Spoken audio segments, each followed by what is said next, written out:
우리에게 잘못한 사람을 우리가 용서해 준 것처럼 우리의 죄를 용서해 주. 다시 한번요. 우리에게 잘못한 사람을 우리가 용서해 준 것처럼 우리의 죄를 용서하여 주소서. 아멘. 아멘. 우리가 성숙의 여정 5번째 시간입니다. 성숙의 여정으로 가는데 우리가 가장 그리고 그 열쇠는 바로 기도다라고 이야기를 합니다. 그러면 기도에 대해서 도대체 어떻게 기도를 해야 되고 어떤 기도가 올바른 기도인지, 그리고 성경에서 말하는 기도는 무엇인지 명확하게 이야기한 구절이 바로 오늘 본문이죠. 예수님께서 제자들에게 가르치신 그 기도문, 제자들에게만 한 것이 아니라 우리 모든 믿는 자들에게 이 기도에 대해서 명확하게 좀 알고 이 기도문을 기준으로 같이 함께 기도해라 라고 이렇게 예수님께서 명확하게 가르쳐 주신 부분입니다. 주님께서 가르치신 주기도문을 크게 이야기 두 부분으로 나누자면, 다시 한번 반복합니다. 하늘에 대한 기도를 합니다. 그죠? 그리고 땅에 대한 기도를 해요. 그래서 이제 하늘에 대한 기도에 대해서 우리가 쭉 같이 한번 살펴봤고요. 오늘은 이제 땅에 대한 기도를 살필 것이고, 땅에 대한 기도에 대해서 지난 한 주에는 일용할 양식을 우리에게 주옵소서라고 하잖아요. 우리가 땅에 살아가면서 이 땅에서 필요한 일용할 양식, 정말 최소한의 일용할 양식, 그 양식을 구하는 기도를 했습니다. 그 기도가 뜻하는 것은 무엇입니까? 단순히 지금 내가 먹고 살 것 지금 주십시오, 이게 아니라 내 삶의 주인, 내 삶의 인도자, 내 삶의 공급자가 누구이신지 깨닫게 하는 기도죠. 내 삶의 주인이 누구이신지 경험하게 하는 기도입니다. 그래서 그것을 깨달아서 주님께, 우리의 삶의 주인께, 내 삶의 주인께 내 삶을 올려드리고 맡겨드릴 수 있는 그 믿음을 구하는 그 기도를 드릴 수 있도록 하는 그 기도가 바로 일용할 양식을 주옵소서랍니다. 우리의 모든 삶을 책임지시는 분이 바로 하나님 아버지임을 분명하게 우리 마음에 깨달으라는 그 말씀을 주신 것이죠. 자, 그러면 오늘 두 번째, 이 땅을 위한 기도 두 번째로요, 12절 말씀인데요, 같이 한번 읽어볼까요? 시작. 우리에게 잘못한 사람을 우리가 용서해 준 것처럼 우리의 죄를 용서하여 주소서. 이 오늘 본문을 헬라어 직역을 하자면 이렇게 됩니다. 같이 한번 읽어볼까요? 시작. 우리의 빚들을 사하소서. 우리가 우리의 빚진 자들을 사한 것처럼. 네, 이렇게 직역을 하자면 이렇게 돼요. 성경에 많은 번역본들이 있죠. 그래서 좀 원래 이제 신약 성경은 헬라어로 된 헬라어 원본 성경인데요. 그 성경을 직역하자면 이런 뜻입니다. 우리의 빚들을 사소서. 우리가 우리의 빚진 자들을 사한 것처럼. 그러니까 이 죄에 대한, 그러니까 이런 얘기죠. 우리에게 잘못한 사람을 용서해 준 것처럼 우리의 죄를 용서하소서라고 이렇게 나오는데, 헬라어 직역에는 빚진 자라고 나와 있고, 영어 성경에도 보면 빚이라고 표현되어 있어요. debt라고 이렇게 표현되어 있죠. 자, 그러면 우리가 먼저 이 죄에 대한 이야기를 먼저 하기 전에 제가 옛날에 즐기던 보드게임 하나를 여러분께 소개하고자 합니다. 여러분들 보드게임 좋아하시죠?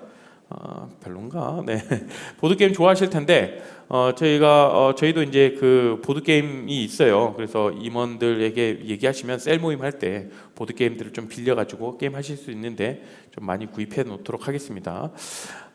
여러분 혹시 부루마블이라는 게임 아세요? 안다. 손 한번 들어보시겠어요? 절반 정도는 아는 것 같고, 네, 아닌 분들은 좀 있는 것 같은데, 설명해 드릴게요. 저 어렸을 때 되게 이 부루마블이라는 보드게임을 되게 많이 했거든요. 저 때 보드게임은 이런 게임을 한다 그러면 무조건 첫 번째 부루마블이었어요.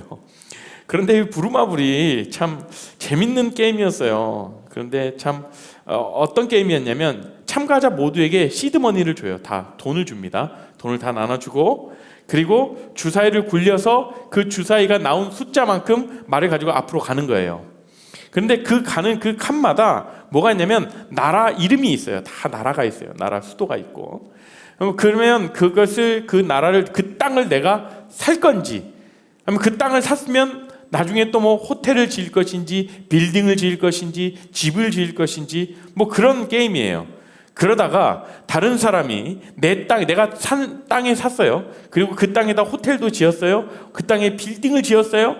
그런데 다른 사람이 주사위를 굴려서 내 땅으로 딱 걸렸을 때 그때 뭐냐면 세금을 낸다든지 뭐 이용료를 낸다든지 그런 게임이에요. 자, 그러다가 돈이 이제 다 없게 되죠. 뭐 내가 뭐 너무 무분별하게 막 이 땅도 사고 이 땅도 사고 막 이 호텔도 짓고 막 그러다가 이제 결국에는 돈이 이제 떨어지게 되죠. 돈이 없게 되죠. 그리고 혹여나 돈이 없게 됐을 때 남의 땅을 딱 갔을 때 이제 지불해야 될 비용이 없으면 어떻게 하냐면 은행장을 찾아갑니다. 은행장에게 돈을 대출받아요. 대출받는데 참 어렸을 때 좀 어린이들이 이런 게임을 하면서 경제관념을 좀 이렇게 받는 그런 잡아 나가는 그런 게임인가라고 생각하겠지만 어떻게 보면 굉장히 섬뜩한 게임입니다. 네. 왜냐하면 그렇게 빚을 집니다. 빚을 지다가 결국에는 빚을 갚을 능력이 안 되면 어떻게 되냐면 파산 신청을 해요. 파산 신청. 뭐 어린 나이에 빚도 져보고, 대출도 받아보고, 파산 신청도 해보고, 참 좋은 게임인 것 같아요, 여러분, 그죠? 그래서 돈을 이렇게 빚을 지는 건데, 그제서야 이제 이 게임을 지고 이기고 이런 게 나오는 거죠. 이렇게 게임을 통해서 빚이 굉장히 무서운 거다라는 것을 온몸으로 그렇게 좀 깨닫는 그런 게임이었으면 좋겠는데, 어쨌든 여러분, 제가 게임 얘기를 왜 했냐면 이 게임처럼 이스라엘 백성들이 살고 있던 그 예수 그리스도께서 사역하셨던 그 2000년 전의 갈릴리 지역에도 그때에 어느 나라가 통치를 하고 있었냐면 아시죠? 로마라는 나라가 그 땅을 지배하고 있었습니다. 로마 통치하에 그 갈릴리 지역에 그 분봉 왕을 세웠는데 그 지역을 다스리는 그 분봉 왕을 세웠는데 그 분봉 왕 이름이 헤롯입니다. 헤롯인데 이 헤롯이 섬길 때에 어떠한 좀 굉장히 좀 악랄한 그런 정치를 펼쳤는데요. 세금을 어마어마하게 걷었어요. 세금을 어마어마하게 걷은 거예요. 세금을 걷어서 자기 어느 정도 취하고 일정의 소정의 금액만 로마 정부로 집어넣으면 돼요. 로마 정부도 그것을 알면서 그냥 묵인한 거죠. 너는 우리나라의 돈만 어떻게든 돈 걷어서 우리나라의 돈만 어느 정도의 정해진 금액만 납입해라. 그리고 이제 그 분봉 왕으로 세운 그 헤롯이 얼마를 걷던 그거는 상관하지 않았어요. 그러니까 이 사람이 얼마나 눈에 혈안을 두고 세금을 걷어들이려고 했는지 그때 되니까 세금을 낼 수 있는 능력이 안 되는 거예요. 이 사람들이, 그 백성들이. 그러다 보니까 어떻게 합니까? 돈을 또 빌리게 됩니다. 대출을 하게 돼요. 그러다가 이제 이 대출을 이자를 갚을 능력이 안 되고 원금을 갚을 능력이 안 되니까 하다 안 되니까 이제 어떻게 되죠? 빚을 내다 안 되니까 파산 신청을 해요. 그러면 그 파산 신청한 사람들은 어떻게 되냐면, 자, 우리는 개인 회생 뭐 그런 거 아시죠? 그런 거 여러분들 벌써 알면 안 되는데 어쨌든 개인 회생이라는 것이 있지만 그런 제도가 없었어요. 그때는 파산 신청을 하면, 그래? 너 파산했어? 그러면 너를 이제 노예 신분으로 살아. 너 이 집에 종으로 들어가 종살이를 해. 이러한 상황이었어요. 그러면서 가진 자가 없는 자들을 굉장히 무시하고 사람과 사람에 대해서 관계를 하면서 존중하면서 한 영혼으로 바라봐야 함에도 불구하고 그 사람을 그냥 물건 취급하고 그 사람은 굉장히 천대하고 멸시하는 그러한 일들이 너무나도 만연했다라는 거예요. 대충 여러분은 그 시대의 어떤 배경이나 그런 시대의 분위기를 조금 여러분들 좀 아시겠죠? 그러니까 물질 만능주의가 돼버리고 굉장히 물질을 이렇게 돈을 많이 가져야만 힘을 갖는 또 그런 시대였습니다. 이런 상황 속에서 사람이 사람 대접을 받지 못하고 종 취급하고 많이 가진 자가 없는 자들을 막 대해버리는 그런 문제들이 점점 많아지기 시작한 거예요. 그러니까 이러한 문제, 이러한 폐단을 막기 위해 예수님께서 뭐라고 말씀하셨냐면 용서에 대한 비유를 들어주시면서 너희가 서로 빚을 탕감해주고 서로 빚을 갚아주고 용서해줘라. 그런데 예수님께서 하신 이 말씀은 그 당시 굉장히 파격적인 말씀입니다. 내가 이 빚을 지었으면, 내가 빚을 내줬으면 그 빚을 받아야 되는데 돈이면 다 해결되는 그런 순간에, 그러한 시간에, 그러한 시대에 내 돈을 받지 말고 그냥 면책해 주라고? 그냥 용서해 주라고? 그냥 없던 일로 하라고? 말이 안 되는 거예요. 그런데 사실 이 원리는요, 구약 시대 때부터 있어 왔던 주님이 주신, 하나님께서 주신 계명 중 하나였습니다. 이스라엘 백성들에게 서로 빚을 면제해 주는 그러한 법이 있었어요. 뭐냐면 희년 제도라는 것이 있었어요. 우리의 회생처럼 그런 게 있었습니다. 7년이 되면 빚을 면제해 주고 77에 49죠. 그 7년에 7번 49년이 지나고 50년째가 되면 혹여나 내가 예전에 되팔았던 땅, 내가 팔았던 땅, 빚을 갚으려고 팔았던 땅, 그런 땅도 다시금 다시 돌려주는 그런 제도들이 있었습니다. 여러분들, 이스라엘 백성들도 수백 년 동안 애굽에서 무슨 살이를 했죠? 종살이를 했죠. 노예살이를 했죠. 그런데 하나님이 건져주셨죠.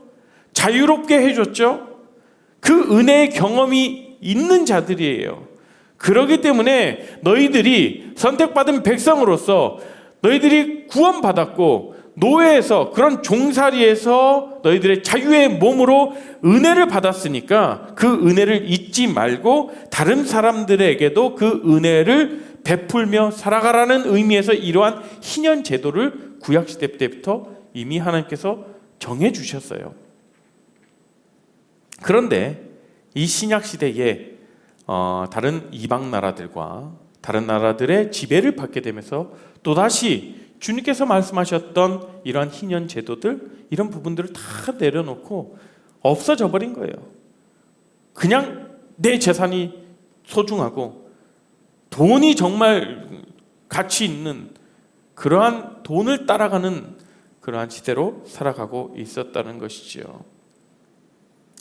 그러면서 예수님께서 한 가지 비유를 들어주십니다. 용서에 대한 중요한 비유를 들어주시는데요. 마태복음 18장에 보면 이런 비유가 언급돼요. 어떤 비유냐면 종과 임금의 비유라는 그 비유인데요. 거기 보면 이런 얘기가 나와요. 한 사람이 나옵니다. 그런데 그 사람이 왕한테 가가지고 왕이시여 저에게 사업 자금을 대주십시오. 어쨌든 돈을 빌립니다. 돈을 빌리는데 그 빚을 지는데 얼마를 빌리냐면 1만 달란트를 빌립니다. 여러분, 달란트 하니까 별로 얼마 크지 않아 보이죠? 1만 달란트를 현재 화폐 가치로 환산해 본다면 얼마 정도일까요? 3조. 별로 우리 청년부들은 3조 해도 3조 어차피 내가 상상할 수 없는 돈이니까 그런가요? 여러분, 3조예요. 3조. 3억도 아니고 30억도 아니고 300억도 아니고 3천억도 아니고 3조라고요. 좀 놀라세요. 누가 3조로 빌려달라고 그러는데 여러분께 빌려주는 사람이 있을까요? 네, 어쨌든 그런 일들이 있었다라는 거예요. 그런데 이제 그 1만 달란트를 가지고 빌리고 그 큰 돈을 빌리고 이제 갚을 때가 되었는데 세상에나 이 사람이 갚을 능력이 안 되네. 갚을 돈이 하나도 없는 거예요. 그래서 고민하다가 다시 왕을 찾아갑니다. 왕이시여, 제가 왕에게 빌렸던 1만 달란트를 갚아야 되는데 갚을 능력이 안 됩니다. 어떻게 하면 좋겠습니까? 그런데 그 왕이 뭐라고 합니까? 아, 그렇구나. 너의 상황이 그렇게 어렵구나. 1만 달란트 없던 것으로 해줄게. 야, 우리 이 감정을 여러분 3조를 빌려줘 놓고 3조를 안 갚아도 된다. 그냥 탕감해 준다라는 거예요. 그죠? 뭐 우리 전사님 엄청 좋아하는데 이건 빚진 자들만 알아요. 빚진 자들만. 여러분 빚이 없어서 그래요. 그래요. 그래서 이러한 어마어마한 돈을 빌려놓고 또 이 빚을 탕감받은 그런 은혜를 누렸어요. 그런데 이 사람이 그런 감사한 마음으로 딱 돌아가서 집에서 가만히 생각해 보니까 나한테 저기 김모 씨라는 사람이 100데나리온 빌렸었는데 얘가 갚을 때가 지났는데 안 갚네? 그리고 그 사람을 찾아갑니다. 어이 김모 씨, 나한테 돈 빌렸잖아. 100데나리온. 빨리 안 갚어? 멱살 잡고 막 지금 안 갚으면 너 지금 뭐 요절 내버릴 거야. 빨리 갚아 돈. 도대체 내 돈 언제 갚을 거냐고 막 이렇게 호통을 치는 거예요. 그런데 여러분 100데나리온은 얼마 정도의 가치가 있는 거냐면 지금 보면 500만 원 정도의 가치가 있는 돈입니다. 500만 원 크죠. 그런데요, 이 사람은 얼마의 빚을 탕감받고 왔습니까? 3조의 어마어마한, 이거 뭐 몇 배라고 얘기해도 뭐 안 되죠. 예. 얼른 계산이 안 될 정도의 엄청난 그 돈을 탕감받고 온 사람이 고작 500만 원 빚진 그 사람에게 찾아가지고 왜 빚을 안 갚냐고 지금 이렇게 이야기를 하고 있는 거예요. 빨리 내 돈 100데나리온 내놓지 않으면 지금 큰 문제가 일어날 줄 알아. 내 성질 몰라서 그래. 막 이러고 있는 거예요. 그런데 이 소문이 퍼져서 왕에게 들어갑니다. 왕이 그 사람을 부르죠. 뭐? 그 1만 달란트 탕감받은 자가 100데나리온을 못 받아서 그렇게 난리를 쳤다고? 걔 불러. 야, 엄청난 빚을 탕감받은 네가 3조나 되는 그 1만 달란트나 되는 그 빚을 탕감받은 네가 뭐 고작 지금 100데나리온 받겠다고 그런 악한 행동을 해? 라면서 벌을 주는 그런 이야기, 그런 비유가 나옵니다. 이건 비유인데요. 주님께서 우리에게 그렇게 말씀하시는 거죠. 빚을 탕감받은 그 은혜와 감사함이 있으면 다른 사람들에게도 그렇게 너의 은혜를 나누며 살아라 라고 가르쳐주고 계시는 거예요. 그런 이야기예요.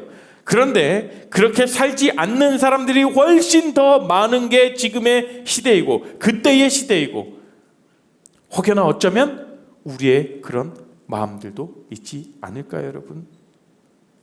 물질에 매달려서 사람을 사람으로 보지 아니하고 계산적으로 대하는 이런 문제들이 엄청나게 그 시대에도 많이 일어났고 지금의 시대에도 여전히 많이 일어나고 있다는 사실입니다. 여러분들, 이 땅에 대한 두 번째 기도, 우리가 죄 지은 자를 용서해 준 것 같이 우리의 죄를 용서해 주십시오라는 것은 서로 용서하고 서로의 빚을 면제해 주는 그 삶을 살아가라라는 이야기입니다. 우리가 잘못한 것 용서해 주십시오가 아니라 혹시 여러분들께 누가 재물에 빚을 진 사람이 있습니까? 빨리 떠올려 보십시오. 예전에 내가 쟤한테 2만 원 빌려줬는데 쟤 안 갚아? 까먹을 수도 있지. 그렇게 하루 이틀 지나간다고 괘씸하고. 아니면 여러분들이 빚을 지셨습니까? 어쨌든 이런 상황 속에서 꼭 재물이 아니더라도 무언가 다른 사람이 나에게 상처를 주었거나 내가 상처 준 행동을 했거나 내가 용서하고 싶지 않은 어떤 일들이 여러분들의 삶에 있을지도 모르겠어요. 그런데 그때마다 그런 순간순간마다 하나님께서 내게 베풀어 주신 은혜, 탕감해 주시는 그 빚을 우리가 생각해 보는 거예요. 그것을 생각한다라면 너희가 너희의 이웃들에게 어떻게 해야 하겠는가라는 것을 이 기도는 우리에게 기억해 준다, 하게 해준다라는 거죠. 내 마음이 이렇게 또 완악하고 강팍하고 내 이웃을 사랑하지 못하고 있네. 나는 그 어마어마한 빚을 진 자임에도 불구하고 내 마음 가운데는 여전히 사랑이 없음을 돌아볼 수 있게 하는 그러한 기도라는 거죠. 그러니까 이 땅을 살아가면서 예수님께서 우리에게 요구하시는 것이 무엇입니까? 어떻게 기도하라고 합니까? 이 땅에 대한 것들을 기도하면서 가장 첫 번째, 우리에게 일용할 양식을 주십시오. 이것마저도 사실은 우리의 필요를 빨리 채워주세요. 그게 아니라 우리의 삶의 공급자가 누구이신지 그 아버지 하나님께 기도하면서 그 아버지 하나님께 또한 우리에게 주셨던 그 은혜를 또 기억하고 내가 정말 어마어마한 빚을 탕감받은 것 아니겠습니까? 그러한 은혜를 받은 자인데 그 은혜를 기억하며 내가 받은 그 사랑 흘려보내는 삶을 살아라고 오늘 예수님께서는 이 기도문을 통해 우리에게 가르치고 계시죠. 바라는 것은 여러분들이 이 기도를 드릴 때마다 우리에게 빚진 자들을 정말 너그럽게 대할 수 있었으면 좋겠어요. 꼭 그것이 재정적인 빚진 자가 아니라 정말 내가 용서할 수 없는 사람들을 용서할 수 있는 마음을 허락하여 주십시오. 나에게 상처 준 자들을 그들을 받을 수 있도록 그들을 품을 수 있도록 내 마음 가운데 여유를 주십시오. 너그러움을 주십시오. 그런 마음들이 저와 여러분의 삶 가운데 있었으면 좋겠습니다. 여러분, 우리는 하나님께 빚진 자들이란 사실을 잊지 말기를 바랍니다. 만일에 하나님께서 우리에게 주신 모든 것을 갚으라고 요구하시면 여러분들 갚을 수 있습니까? 파산할 수밖에 없는 거예요. 그렇게 우리는 하나님께 우리들의 빚들을 용서하소서라고 기도해야 하는 이유인 거죠. 그런데 여러분, 이 기도는요, 하나님의 근본적인 용서를 받은 우리가 어떻게 하나님의 계속적인 용서를 받는지를 깨닫게 해줘요. 내가 한번 용서받았어? 끝이 아니라 어떻게 이 기도를 통해서 어떻게 하나님께 계속적인 용서를 받을 수 있을지에 대해서 기억하고 또 깨닫게 해주신다는 거예요. 하나님의 그 근본적인 용서와 계속적인 용서를 잇는 그 다리는 무엇이냐면 우리가 사람들을 용서하는 일이라는 사실도 여러분들 기억하시기 바랍니다. 그래서 이 기도는 당신이 우리의 빚들을 용서한 것처럼 우리로 하여금 우리에게 빚진 자들을 용서하게 하소서라고 말하지 않고 어떻게 기도하냐면, 자막 한번 보실까요? 우리가 우리의 빚진 자들 사한 것처럼 우리의 빚들을 사하소서라고 가르칩니다. 여러분, 사실 용서는요 참 어렵죠. 용서 쉽습니까? 누군가 용서한다라는 것, 누군가에게 야 용서해, 참 쉽게 떨어지지 않는 그런 말입니다. 그렇게 편안하게 이야기할 수 있는 주제가 아니란 말입니다. 신학학 교수인 우리 조병수 교수님은 이런 이야기를 했습니다. 용서에 대해서 용서를 위한 기도는 인간이 도달할 수 있는 가장 높은 차원에 도달하게 한다.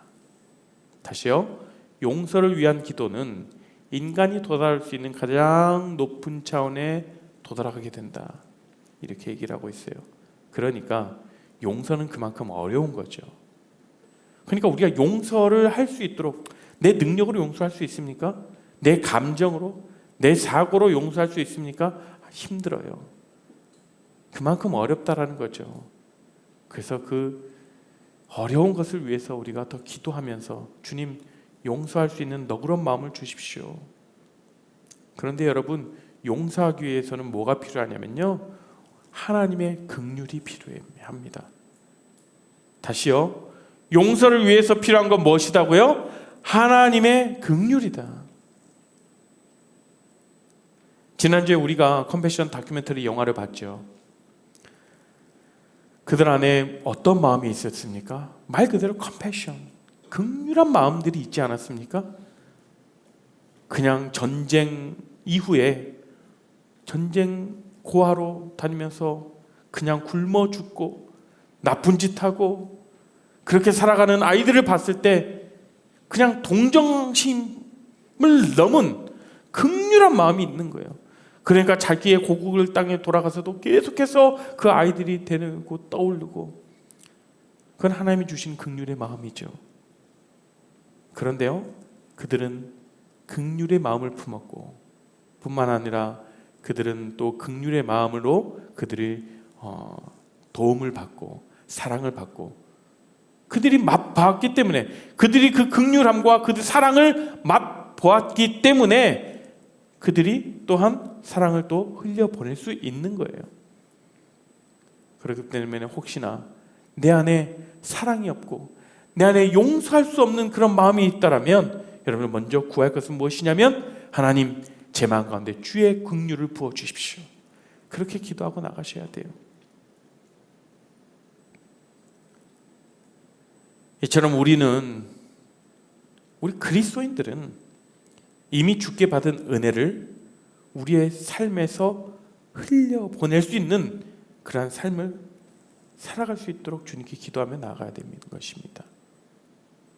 여러분, 내가 못 받았다고? 내가 단순히 지금 눈에 보이는 이익을 내가 취하지 못한다고?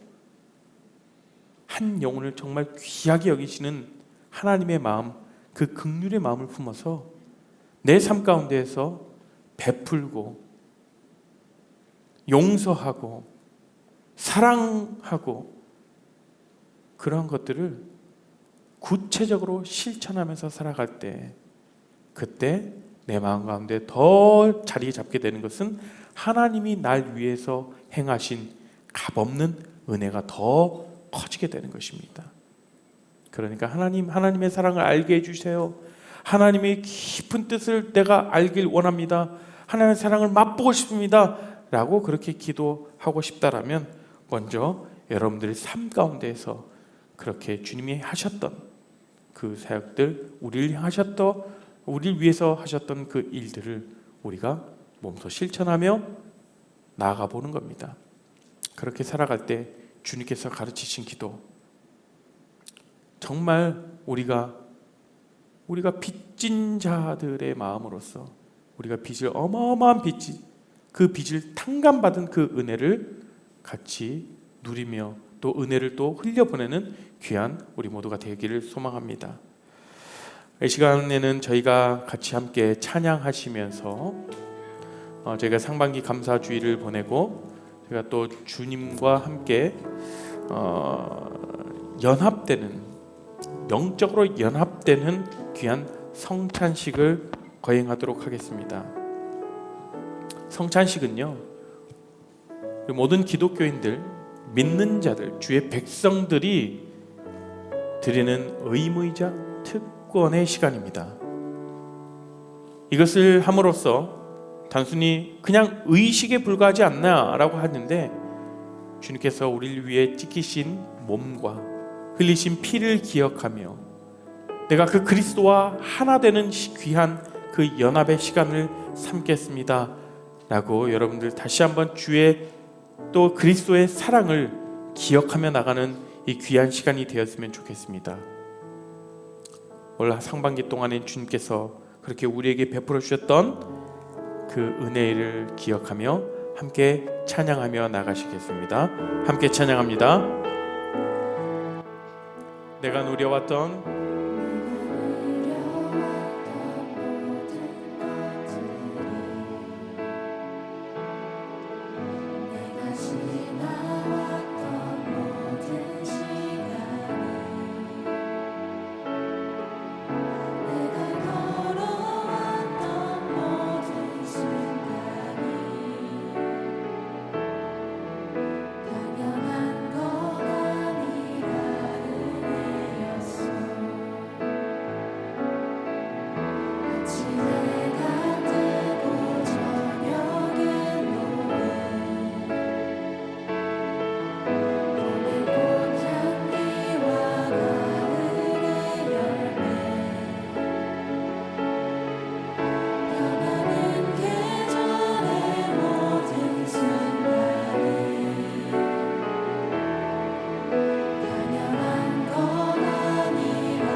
것이 은혜였소. 모든 것이 은혜, 모든 것이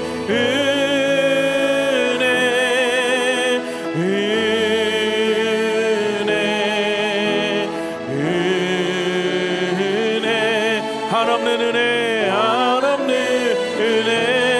내 삶에 당연한 것 하나도 없었던 것은 모든 것이 은혜였소.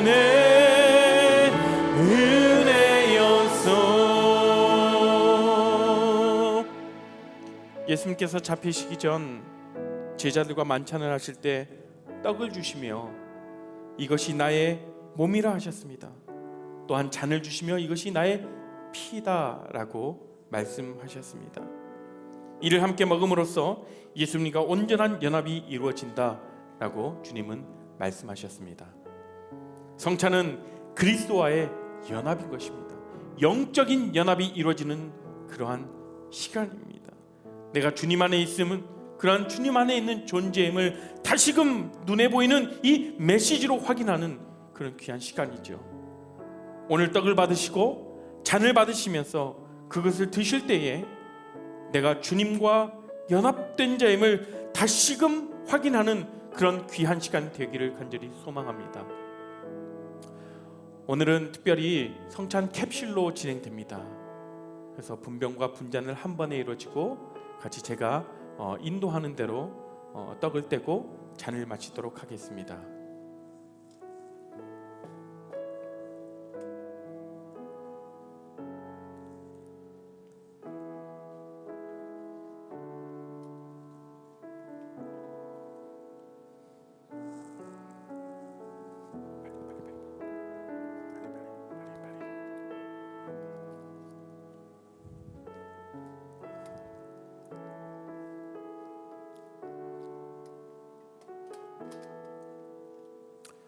성찬위원들이 먼저 떡을 떼고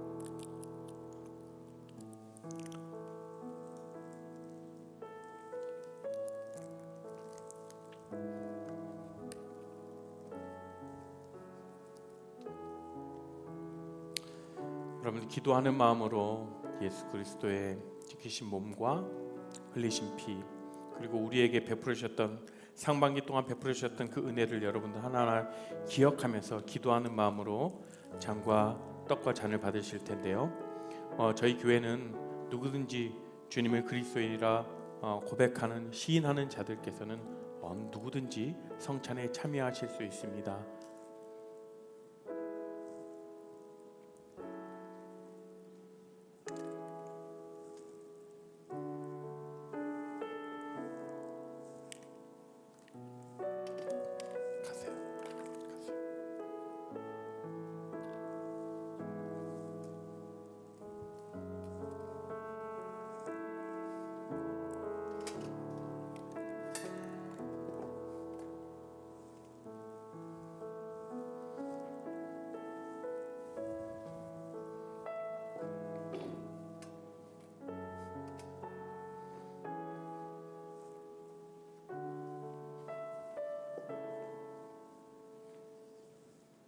자, 받으시고 제가 인도하면 그때 먹도록 하겠습니다.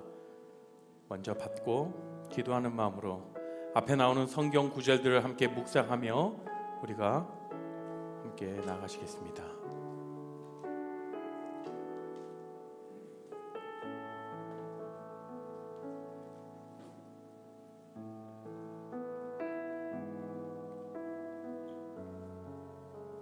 못 받으신 분들은 손을 들어 표현해 주시면 우리 성찬위원들께서 나눠주도록 하겠습니다.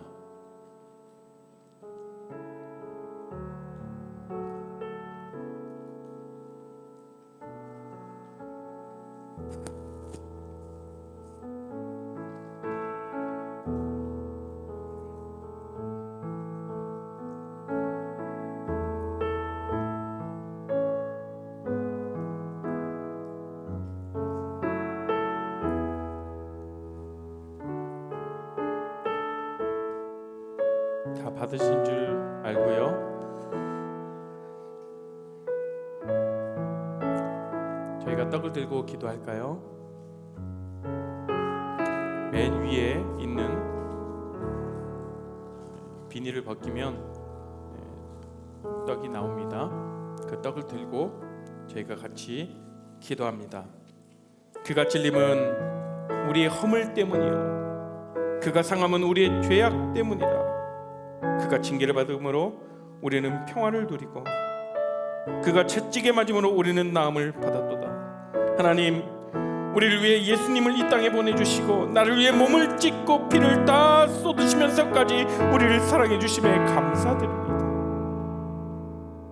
주님의 사랑을 기억하며 그리스도와 연합된 자의 삶을 살아가게 인도하여 주시옵소서. 예수님의 이름으로 기도합니다. 아멘. 이 시간 떡을 드시도록 하겠습니다. 자, 이제 잔을 들고 기도합니다. 마가복음 14장 23절 24절 말씀에 또 잔을 가지사 감사기도 하시고 그들에게 주시니 다 이를 마시매 이르시되 이것은 많은 사람을 위하여 흘리는 나의 피 곧 언약의 피니라 라고 말씀하셨습니다. 기도합니다. 예수님, 나를 위해 피 흘리시고 정결한 피로 나를 구원해 주매 감사드립니다. 이 시간 그리스도께서 흘리신 피를 마십니다. 그 피가 우리의 모든 죄가 씻음 받았음을 믿을 수 있도록 믿음 더하여 주시옵소서. 예수님의 이름으로 간절히 기도합니다. 아멘. 잔을 들도록 하겠습니다.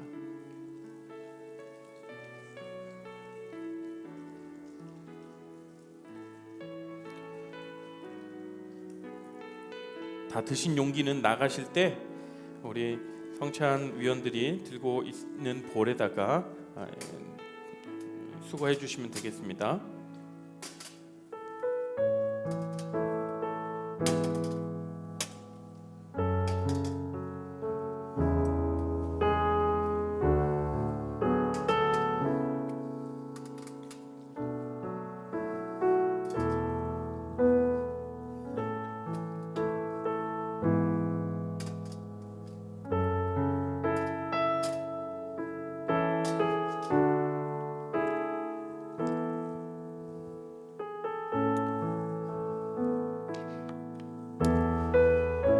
같이 함께 찬양하며 나아가실 텐데요.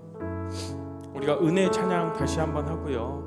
은혜 찬양을 같이 함께 고백하면서 우리를 위해서 베푸셨던 그 은혜를 기억하고 우리 감격하게 해 주십시오. 정말 우리 오늘 성경 말씀처럼 우리가 정말 어마어마한 빚을 탕감받은 자들인데 그것을 우리는 때로는 망각한 채 왜 나에게 이러한 일들이 일어나지 않나? 왜 나에게 더 큰 은혜가 일어나지 않나? 나의 눈에 보이는 그런 확실한 은혜가 왜 없는가? 라고 우리는 불평불만할 때가 많이 있는 것 같습니다. 이 시간 우리가 함께 찬양하며 나아가실 때는요, 날 위해 구원해 주신 그 은혜에 감격하여 찬양 드렸으면 좋겠어요. 정말 내가 뭐라고, 내가 정말 사망의 그 길에서 나를 영원한 생명의 길로 인도해 주신 그 주님의 은혜에 감사합니다 라고 고백하며 우리가 함께 찬양 드리며 나갑니다. 함께 찬양하시겠습니다.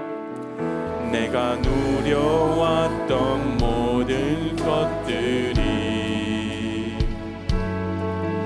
내가 지나왔던 모든 시간이, 내가 걸어왔던 모든 순간이, 내가 걸어왔던 모든 순간이 당연한 것 아니라 은혜. 다시 한번 찬양합니다. 처음부터 찬양합니다. 내가 누려왔던 모든 것들이, 내가 지나왔던 모든 시간이, 내가 걸어왔던 모든 순간이,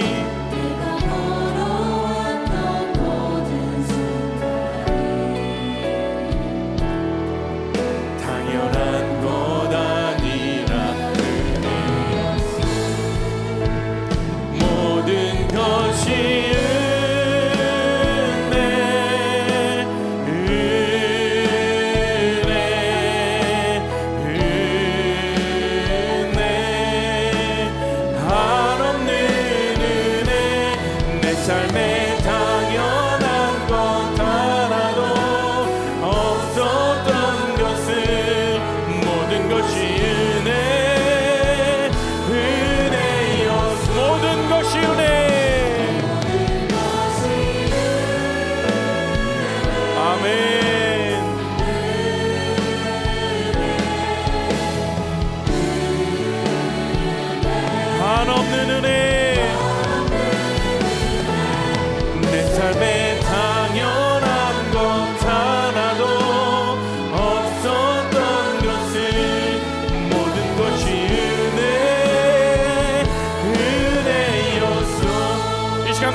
감사 기도드리며 나아갔으면 좋겠습니다. 주님, 날 위해 찢기셨고 날 위해 흘리신 그 피를 기억하며 나아갑니다.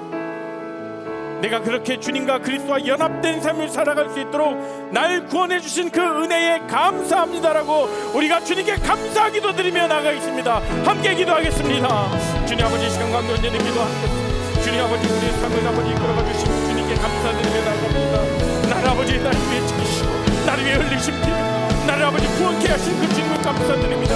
내가 그리스도의 삶을 살아갈 수 있도록, 내가 교회 공동체 안에서 살아갈 수 있도록 허락하시매, 내가 이 교회 가운데 나와서 아버지 주님께 영광 돌리고 주님께 기도드릴 수 있는 이 시간을 허락하시매 주님께 온전히 감사드리며 나아갑니다.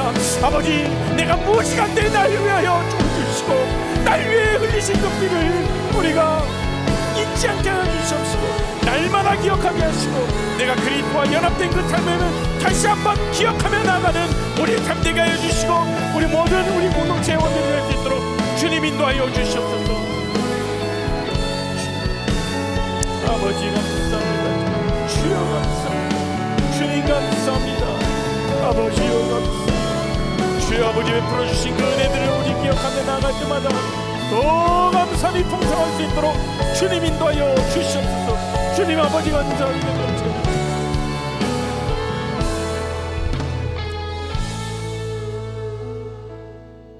은혜가 풍성하신 하나님 아버지 감사합니다. 우리의 모든 삶을 인도하시고 우리의 모든 삶의 주인 되신 그 주님이 나의 하나님, 나의 아버지 되셔서 감사합니다. 그 하나님께서 나의 삶을 이끌어가 주시고 나를 영원한 생명의 길로 인도하여 주심에 감사드립니다.